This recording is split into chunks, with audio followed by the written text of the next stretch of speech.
as people, as collective consciousness, as people who live on this planet, who have forgotten about the big picture and who mostly aren't tuned into the big picture, who are therefore wanting to make every single death a wrong thing. Did you hear that?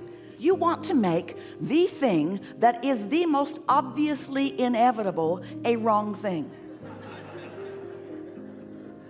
because you're clinging to only a part of who you are rather than tuning into the whole of who you are, and therefore feeling ease with the whole of who you are.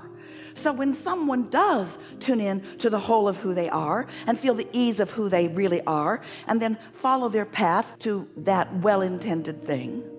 I'm going to start this sentence again because we really want Esther to get these words right for you. Humans have created illness because you won't let go of this life experience easily. Because there's too many people that you leave behind who are standing there saying, why would you go? I thought you were having fun with me. You said you were having fun with me. Why would you take off like that? And so as a mass consciousness, you have created the excuse of doing the inevitable thing, and it's called disease. Does that make sense to you? Because I couldn't just say, darling, it's been wonderful, I'm gonna go now. You wouldn't take that very well. So instead I say, darling, my body won't support me anymore. Please don't make me stay here dribbling in my soup. I will make any excuse I need to so that you will accept my decision that you're not willing to accept, which brings us really to the most important conversation that we've ever had with any human body of bodies, and that is, you in your human form have come to want others to accept your decisions to get you, and so you do all of your playing to them.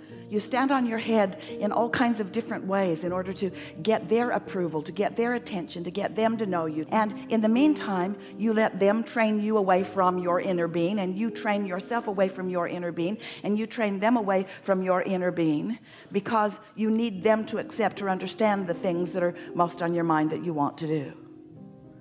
Helpful? Yeah. So just don't do that anymore. Next. It's not easy to see the big picture, but sometimes you do. And it's the wonderful thing, oh, we like it so much when you listen to us for a little while and you accept these basic things. You accept that you're a vibrational being, and you accept that you live in a vibrational universe, and you accept that you're an extension of non-physical, and you accept that the non-physical is the big picture of you. And you accept that you are an extension of this non-physical, and that you have plans, and that through this human life experience that you add to the plans of the whole of who you are. And you form this partnership with your inner being, so that when your inner being knows that you've experienced this life and you've experienced what you intended to experience in it, and you've put enough from it into your vortex that now you're ready to get on with the other things that you are about. And you see the thing that's so delightful about, you might not choose such a word, so delightful about that death experience, whether you fall off a cliff or you get run over by a truck or you find some disease, doesn't matter what excuse you use for your way out. And you got to have excuses for your way out because you want out. You got to get out. The plan was not to be here for a long time, you see. Can you accept that? Are you accepting that? Or are you thinking, no, Abraham, I'm here. I'm fairly still together.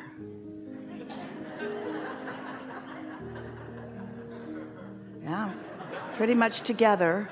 I'd like to stay as long as I can hold this body together. Because, why? Because I've come so far and I've learned so much. And the unknown, I don't want the unknown.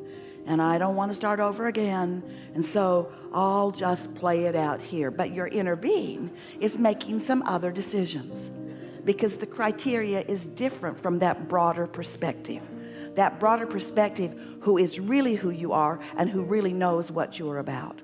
Oh, we talked about so much, and we could take every paragraph of this dialogue and write an entire book about every paragraph of this dialogue. That's how rich and deep it is.